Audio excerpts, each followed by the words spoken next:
Hey there, welcome back for another deep dive. Today, we're going to be taking a look at something that's increasingly important for anyone working with AI, especially if you're operating at a large company, and that is regulations. It's a real jungle out there, and honestly, it can feel a little overwhelming trying to keep up with all the legal twists and turns. Think about it this way: imagine trying to launch a global product, but every country has completely different guidelines for what's allowed. It can feel like you're playing a game where the rules are constantly changing and nobody's quite sure what the winning move is. That's where our source material for today's deep dive comes in. We've got this report called Navigating AI's Legal Labyrinth, which seems like a pretty apt title right about now. It's designed specifically for CXOs of large companies. So if you're the one making the big decisions about AI, this one's for you. What I found really interesting right off the bat is that this report doesn't try to sugarcoat things. It straight up acknowledges that AI regulation right now is, well, kind of a mess. To help us untangle this mess, I've brought in an expert who can really help connect the dots. So let's dive in. What makes AI regulation so complex, especially for these bigger companies? Yeah, so the report breaks down the complexity into three main challenges. First, you've got fragmentation. We're talking about a global patchwork of regulations. The EU has its AI Act, which focuses on risk levels. The US has a mix of state and federal laws, which can sometimes even contradict each other. China has its own approach, with a strong emphasis on algorithms and generative AI. It's like trying to build a house with blueprints from three different architects. That sounds like a recipe for a lot of headaches, especially if you're a global company trying to operate consistently. What's the second challenge?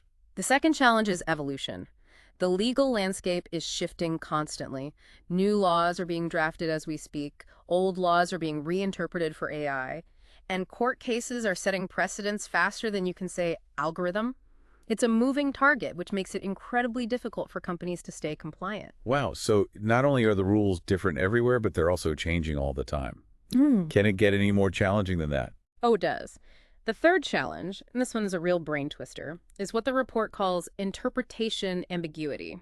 This basically boils down to how do these often vague regulations actually apply to my specific AI project? Let's say you're building a hiring tool using AI. Does it fall under employment law, data privacy law, or both? It's not always clear, and this uncertainty can be paralyzing, especially for large companies with a lot on the line. That ambiguity part really resonates with me. It's like trying to solve a puzzle where half the pieces are missing and the ones you have don't seem to fit together. It's no wonder so many companies are feeling apprehensive about AI, but there's got to be a way forward, right? Yeah. This report wouldn't just leave us hanging with a problem and no solution, would it? You're absolutely right. The report wouldn't be very helpful if it just focused on the doom and gloom. Thankfully, it does offer some guidance. What's fascinating is that amidst this chaotic regulatory landscape, there are some common threads, some core principles that keep popping up regardless of where you are in the world. Okay, now we're talking.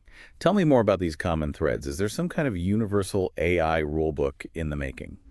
Not quite a universal rule book, but more like a shared set of values that are reflected in regulations around the world. For example, data protection and privacy is a big one. You mentioned the EU's GDPR, but it's not just Europe.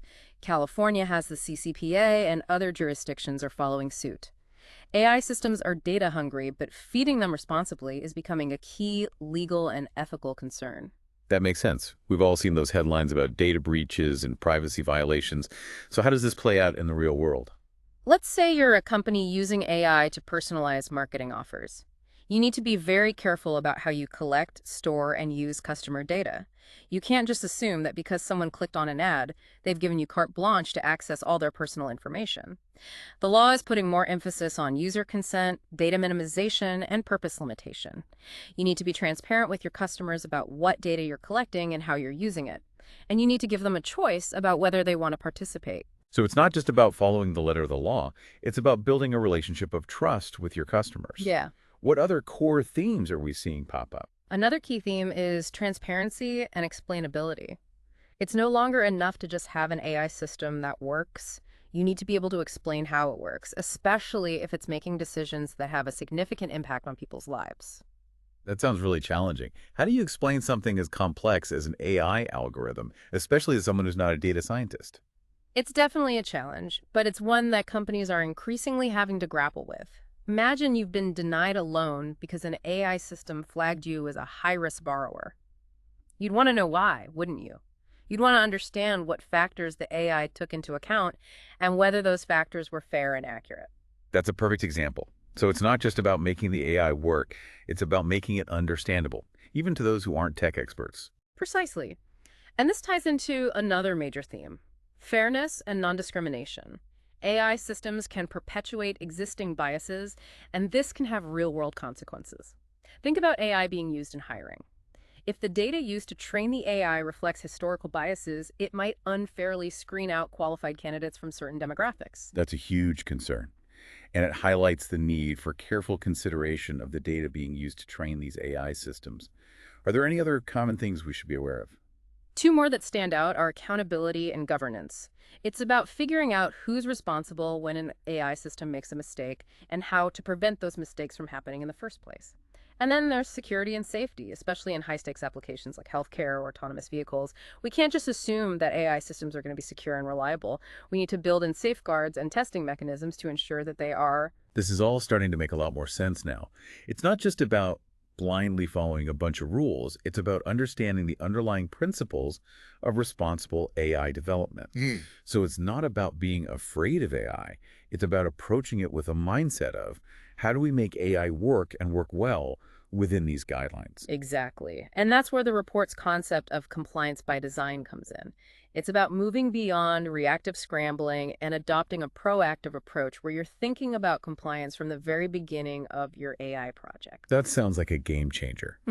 But how do we actually put this into practice? How do we go from theory to reality? I'm sure our listeners are eager to hear about some actionable steps they can take. I'm happy to delve into that. The report breaks down compliance by design into three key pillars. The first one is strategic compliance planning, and it starts with understanding the regulatory landscape. So it's like doing your homework before you start building it right.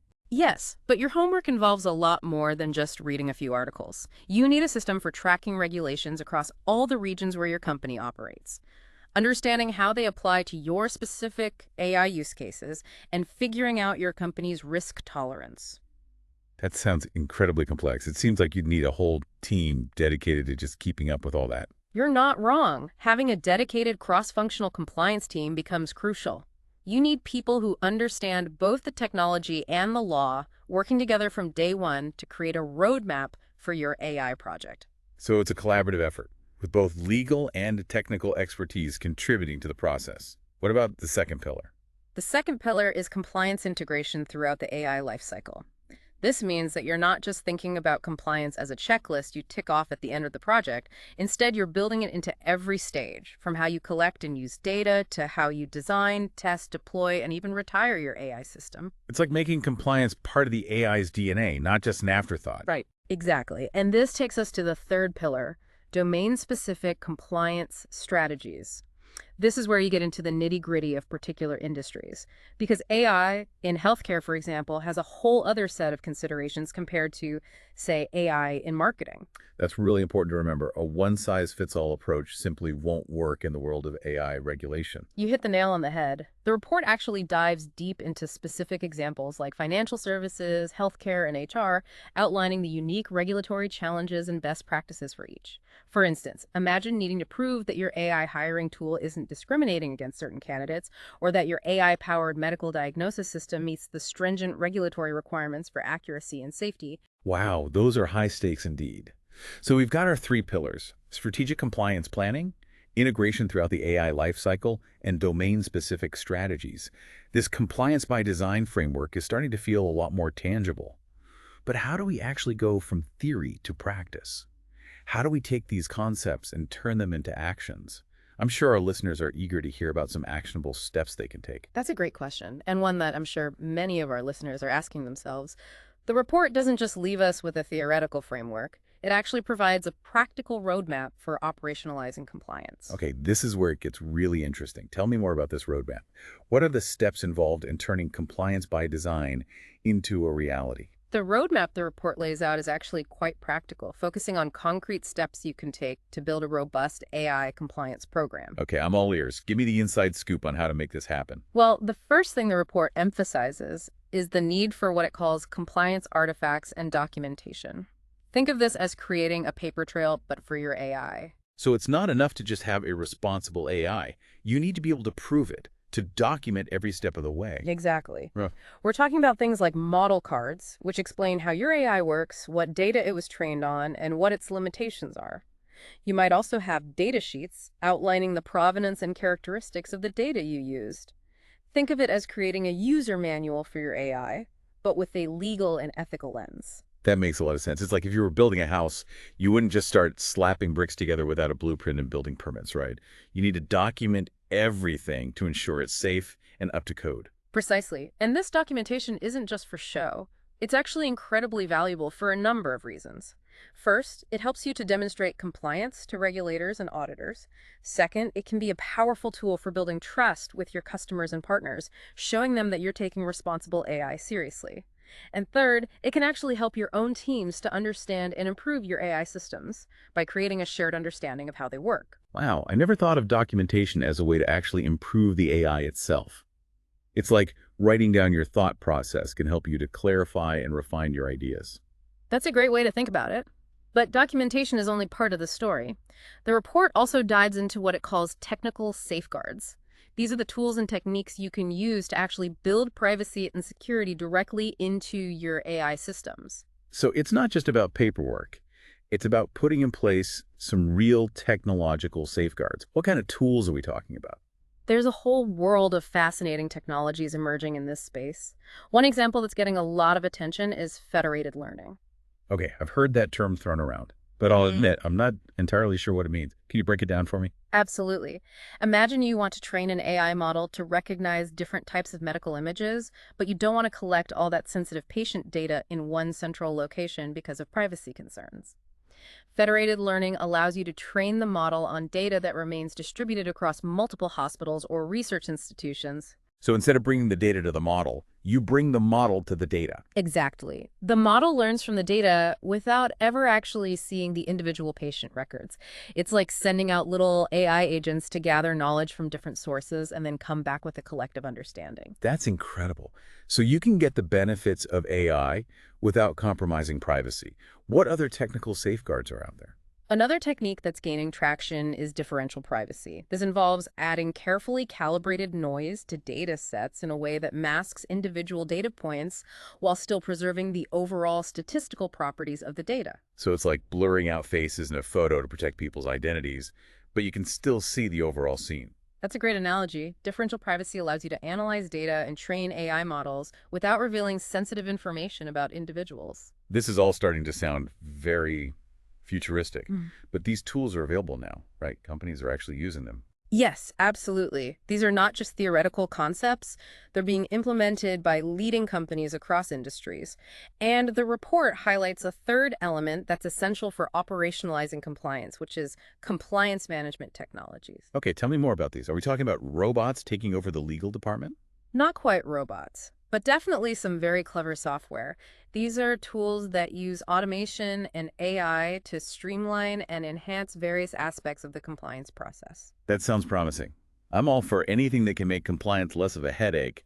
What kind of tasks can these tools automate? Think about things like regulatory monitoring. Keeping up with all the latest laws and regulations is a full-time job in itself. But AI-powered tools can scan legal databases and alert you to any changes that might affect your AI projects. That's a huge time saver. What else can these tools do? They can also help with documentation, generating reports and records automatically based on the data you feed them. They can even assist with testing, running simulations to assess the fairness and robustness of your AI systems. Wow, so these tools are not just automating the boring stuff, they're actually helping to make compliance more intelligent and effective. Exactly. And this is a trend that's only going to accelerate in the coming years. As AI becomes more sophisticated, so too will the tools we use to manage its legal and ethical implications. This is all very encouraging. It sounds like there's a whole ecosystem of support emerging to help companies navigate the complexities of AI regulation. But even with the best framework, the coolest tools, and a dedicated team, implementing a robust AI compliance program is still going to have its challenges, right? You're absolutely right. The report acknowledges this and delves into some of the common obstacles companies face. Okay, let's talk about those obstacles. What are some of the biggest challenges companies are facing when it comes to AI compliance? One of the biggest challenges is balancing innovation and compliance. How do you move fast and break things in the world of AI without breaking the law? It can be a tough balancing act, especially in a field that's evolving so rapidly. Because no company wants to be left behind in the AI race.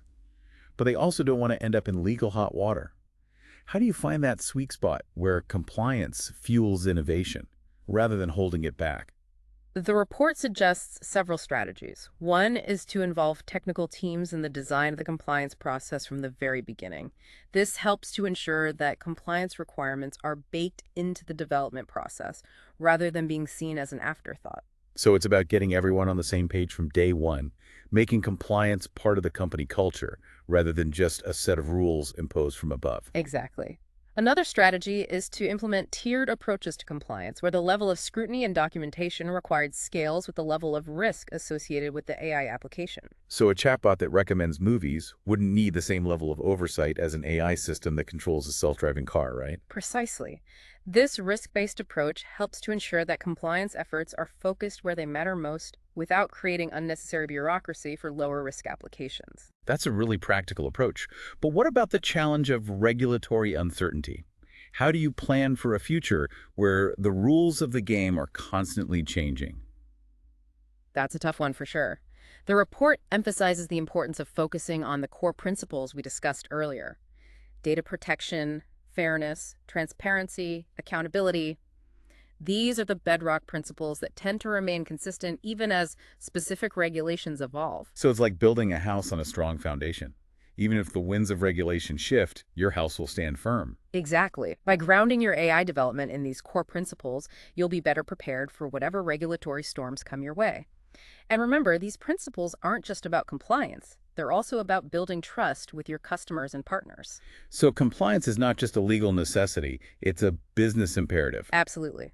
And speaking of business, global companies face the added challenge of navigating different rules in different parts of the world. What flies in one country might get you grounded in another. Talk about a regulatory maze. How do companies even begin to untangle that web of rules? The report offers some practical advice here as well. Start by mapping out the regulatory requirements for all your operational jurisdictions. Look for common foundations that can satisfy multiple regulations, and consider creating jurisdiction-specific versions of your AI applications, especially for those that pose higher risks. So it's about being adaptable and tailoring your approach to the specific legal and cultural context where you You operate. got it.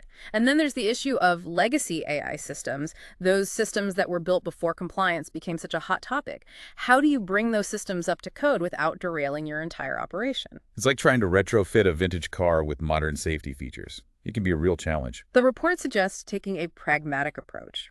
First, conduct a thorough inventory of your existing AI systems. Then prioritize those that pose the highest risk. And finally, develop remediation approaches that balance the need for compliance with the practical constraints of legacy systems. So it's about assessing the situation, prioritizing your efforts, and finding the most efficient and effective way to bring those legacy systems up to speed. Exactly. And finally, there's the ever-present challenge of resource constraints. Compliance takes time, expertise, and let's be real, money. Especially for large organizations with complex AI portfolios, it can feel like an uphill battle. How can companies make sure they have the resources they need to build a strong compliance program? The report encourages companies to be strategic about resource allocation. Consider leveraging external expertise for specialized domains, developing internal training programs to build in-house compliance skills, and of course, using technology wisely to amplify the impact of your team. Remember, even a lean team can achieve great things with the right tools and strategies. That's a really empowering message. It's not just about throwing money at the problem. It's about working smarter, not harder. Exactly. And to ensure all these efforts are paying off, the report stresses the importance of measuring the effectiveness of your compliance program. That makes sense. You need to know if your efforts are actually moving the needle. What kind of metrics should companies be tracking? The report recommends tracking a variety of metrics across 4 key areas: program implementation, risk reduction, operational impact, and business impact. Can you give me some examples of what those metrics might look like in practice? Certainly. For program implementation, you might track things like the percentage of AI initiatives with completed compliance assessments, the documentation completeness scores, the time it takes to complete compliance reviews, and the coverage of regulatory requirements in your compliance program. So it's about measuring how effectively you're putting the program into action, making sure the wheels are turning smoothly. Exactly. For risk reduction, you might track the number of identified compliance issues by severity level, the time it takes to remediate those issues, the reduction in high-risk findings over time, and the results of compliance testing and audits. So it's about measuring how well the compliance program is actually reducing risk, demonstrating that you're not just checking boxes, but actually making a difference. Right. For operational impact, you might track the time to market impact of compliance processes, the resource requirements for compliance activities, the efficiency improvements in compliance processes, and the integration effectiveness with the AI development lifecycle.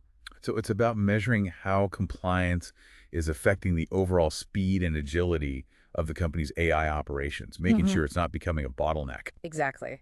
And finally, for business impact, you might track things like regulatory inquiries and findings, the ability to enter regulated markets, customer and partner trust indicators, and competitive differentiation through compliance capabilities. So it's about measuring the bottom line impact of compliance, how it's affecting the company's reputation, its relationships, and its ability to compete in the market. Exactly. By tracking these metrics, companies can gain valuable insights into the effectiveness of their compliance program and make data-driven decisions about how to optimize their approach. This is all incredibly valuable information. But I have a feeling this report goes even deeper. It's not just about avoiding fines and lawsuits, is it? It's about turning compliance into something more, something that can actually benefit the company in a tangible way. You're absolutely right. The report actually makes a compelling case for how compliance can be a source of competitive advantage. Now, this is what I'm talking about. Tell me more about how compliance can move from being a cost center to a profit center. One way compliance can be a competitive advantage is by acting as an innovation catalyst. When you design AI systems with compliance in mind from the start, you're forced to think creatively about solutions that meet both legal and ethical standards. So instead of stifling creativity, compliance can actually spark it. Precisely. This can lead to the development of new technologies, new approaches, and even new business models that wouldn't have been possible otherwise. Think about the privacy-enhancing technologies we discussed earlier. Those were born out of the need to comply with data protection laws, but they're now driving innovation in a wide range of fields. That's a fantastic example of how compliance can drive innovation. Are there any other ways in which compliance can benefit companies? Absolutely. Compliance can also be a powerful market differentiator. In a world where consumers are becoming increasingly concerned about data privacy and AI ethics, companies that can demonstrate a strong commitment to compliance can build trust and loyalty with their customers. So it's not just about avoiding negative consequences. It's about creating a positive brand image, building a reputation for being a responsible and ethical company. Exactly. And this can have a real impact on the bottom line. Customers are more likely to do business with companies they trust, and they're even willing to pay a premium for products and services that are developed and delivered responsibly. That makes a lot of sense. Huh. In a world where AI is becoming increasingly ubiquitous, trustworthiness is going to be a premium asset. Absolutely. And compliance can also be a key to unlocking new markets. Many industries, such as healthcare and finance, are heavily regulated, and companies that can demonstrate compliance with those regulations will have a significant advantage over those that can't. So compliance is not just about mitigating risk. It's about opening doors to new opportunities. You got it. And finally, compliance can be an organizational capability builder. It forces companies to develop robust processes, clear documentation, and a culture of accountability. These capabilities can benefit the company in many ways, beyond just compliance. So it's about raising the bar for the entire organization, creating a more efficient, more effective, and more ethical way of working. Exactly. And this is where the report's message really resonates. It's not just about avoiding fines and lawsuits, it's about using compliance as a way to build a better company, a better AI ecosystem, and ultimately a better world. That's a powerful message, and I think it's one that will resonate with our listeners. But before we get too philosophical, let's bring it back down to earth. What are some concrete examples of how companies are putting these principles into action? The report provides several real-world case studies that illustrate how companies are turning compliance into a competitive advantage. Okay, I'm eager to hear about these. Let's dive into some of those case studies. What kind of innovative approaches are companies taking? One company, a major player in the financial services industry, was facing a challenge. They wanted to use AI to improve their fraud detection capabilities, but they were concerned about the privacy implications of collecting and analyzing vast amounts of customer data. That's a common dilemma, especially in a field as sensitive as finance. How do they solve this problem? They partnered with a leading expert in privacy-enhancing technologies to develop a solution based on federated learning. Instead of collecting all the data in a central location, they trained their AI models on data that remained distributed across multiple banks and financial institutions. So they were able to leverage the power of AI without compromising the privacy of their customers' data. That's brilliant. It is, and the results were impressive. They saw a significant improvement in their fraud detection rates without ever having to centralize sensitive data. That's a great example of how compliance can actually drive innovation. What other case studies stood out to you? Another fascinating case involved a company developing an AI-powered hiring platform. They recognized that AI systems can perpetuate existing biases in hiring data, leading to unfair outcomes for certain groups of candidates. That's a huge concern, and one that's getting a lot of attention these days. How did this company address the issue of bias in their AI system? They took a multi-pronged approach. First, they worked with experts in fairness and bias mitigation to develop techniques for debiasing their data and their algorithms. They also implemented rigorous testing and monitoring processes to ensure that their AI system was treating all candidates fairly, regardless of their background. So they went above and beyond just checking the compliance boxes. They actively sought out ways to make their AI system more fair and equitable. Exactly, and it paid off. They were able to demonstrate to their clients that their hiring platform was not only effective, but also ethical and unbiased. That's a powerful message. It shows that companies can do well by doing good. What other inspiring examples did you come across? One more that I found particularly intriguing involved a company operating in the healthcare space. They were developing an AI system to assist doctors in diagnosing a complex medical condition. They knew that explainability was crucial in this context. Doctors needed to understand how the AI was arriving at its diagnoses in order to trust its recommendations. That makes perfect sense. In a field where lives are at stake, you can't just blindly follow the advice of a black box AI. How did this company address the challenge of explainability? They invested heavily in developing explainable AI techniques that allowed doctors to see the reasoning behind the AI's diagnoses. They created visualizations that highlighted the key factors the AI was considering and provided natural language explanations that were easy for doctors to understand. So they made the AI's thought process transparent, which allowed doctors to use it as a tool to augment their own expertise. Exactly. And this transparency built trust not just with the doctors, but also with the patients, who were more likely to accept the AI's recommendations when they understood how they were being made. These case studies are truly inspiring. They show that companies are not just talking about responsible AI, they're actually putting it into practice. Absolutely. And it's not just about doing the right thing, it's also about doing the smart thing. These companies are demonstrating that compliance can be a source of innovation, differentiation, and competitive advantage. That's a powerful message, and I think it's one that will resonate with our listeners. But before we get too carried away, let's take a step back and think about the big picture. We've talked a lot about the specific steps companies can take to implement compliance by design, but what are some of the broader trends that are shaping the future of AI regulation? Where is this all heading? That's a great question, and one that's on the minds of many people in the AI industry. I think one of the biggest trends we're seeing is a move away from a purely reactive approach to regulation.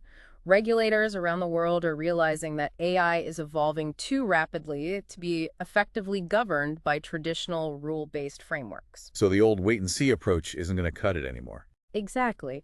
Instead, we're seeing a shift towards more agile, more adaptive, and more collaborative approaches to AI regulation. That sounds promising. Can you give me some examples of what this new approach to regulation might look like? One example is the concept of regulatory sandboxes, where companies can experiment with new AI applications in a controlled environment with guidance from regulators.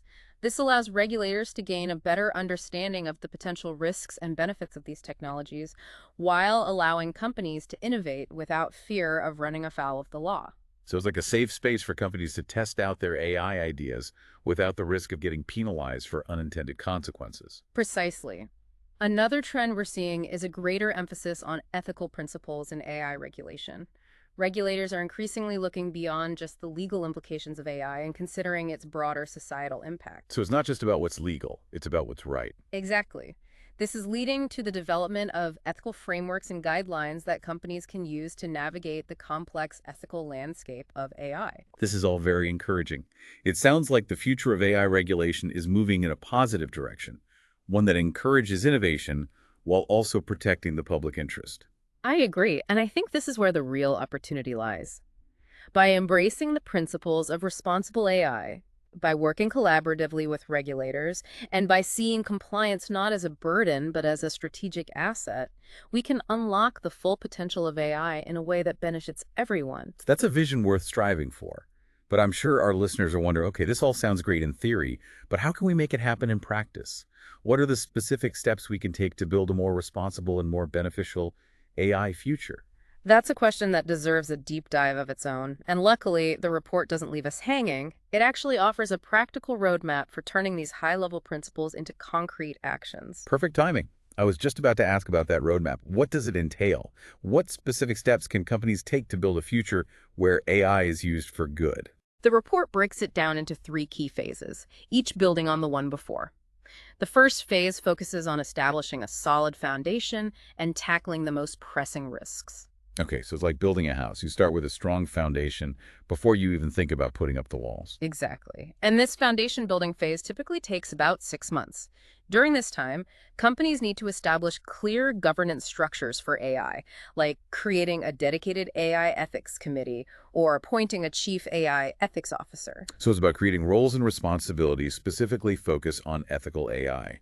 What else happens in this initial phase? This is also the time to conduct a thorough risk assessment of all your existing AI systems. You need to figure out which systems pose the highest risks, either in terms of potential harm or in terms of regulatory violations. Sounds like you're saying know your AI, know your risks. Once you've identified those high-risk systems, what's next? You need to start implementing some basic compliance measures for those systems. This could include things like establishing minimum documentation standards, conducting fairness and bias audits, and putting in place data security protocols. So it's about taking those first concrete steps towards a responsible AI, demonstrating a commitment to doing things right from the start. Exactly. And this phase also includes developing internal training programs for your AI teams. Everyone involved in developing or deploying AI needs to understand the ethical implications of their work and the company's commitment to responsible AI practices. So it's about building a culture of ethical AI throughout the organization. Precisely. Once you've got that strong foundation in place, you can move on to the second phase, which the report calls process integration and scale. Okay, so we're moving from laying the groundwork to building the actual structure of the house. What does this scaling up phase entail? This phase is all about embedding compliance into your standard operating procedures for AI development and deployment. It's about making responsible AI part of your company's DNA, not just a separate initiative. So it's about moving beyond just reacting to problems and taking a proactive approach to building responsible AI from the ground up. Exactly. This typically takes another 6 to 12 months. During this phase, you start formalizing your compliance processes. You integrate compliance checkpoints into every stage of the AI lifecycle, from data collection to model training to deployment and monitoring. It sounds like you're building a system, a set of clear and consistent procedures that everyone can follow. Yes, and this system needs to be scalable. It's not just about those high-risk systems anymore. You need to ensure that all your AI systems, regardless of their perceived risk level, are developed and deployed in a responsible manner. So it's about making responsible AI the norm, not the exception. Exactly. This phase also involves implementing more comprehensive monitoring and reporting mechanisms. You need to be able to track how your AI systems are performing in the real world and identify any potential issues early on. So it's about having your finger on the pulse of your AI systems, making sure they're behaving as intended and not causing unintended harm. Precisely. And this data should be regularly reported to senior leadership so they can make informed decisions about resource allocation and strategic priorities. This all sounds incredibly thorough, but where's the wow factor? Where's the part where companies go from simply complying with regulations to actually becoming leaders in responsible AI? That's where the third phase comes in. The report calls this optimization and leadership, and it's all about taking your responsible AI program to the next level. Okay, now we're talking. Tell me more about this final phase. How do companies become true champions for responsible AI? This phase is about moving beyond just checking the boxes and thinking about how compliance can be a source of competitive advantage. That's the mindset shift we talked about earlier. Compliance is not just about mitigating risk, it's about creating value. Exactly. This is where you start to really reap the rewards of all your hard work in the previous phases. You've got your governance structures in place, you've got robust processes, you've got your monitoring and reporting systems humming along. Now you can start thinking strategically about how to leverage those capabilities to drive innovation, differentiate yourself in the market, and build trust with your customers. That sounds incredibly exciting. It's like graduating from AI compliance school and becoming a true thought leader in the field. Exactly. And it's not just about being a thought leader, it's about taking action. This phase is all about continuous improvement. You're constantly reviewing your compliance program, identifying areas for refinement, and staying ahead of the curve on emerging trends in AI regulation and ethics. So it's a never-ending journey of learning, adapting, and evolving. Precisely. You're also actively engaging with external stakeholders like regulators, industry groups, and academic institutions. You're sharing your best practices, participating in the development of ethical guidelines, and helping to shape the future of AI regulation in a positive direction. It's about being a good citizen in the AI ecosystem, recognizing that we're all in this together and that collaboration is key to building a better future for everyone. Absolutely. And it's also about exploring new business opportunities in highly regulated industries.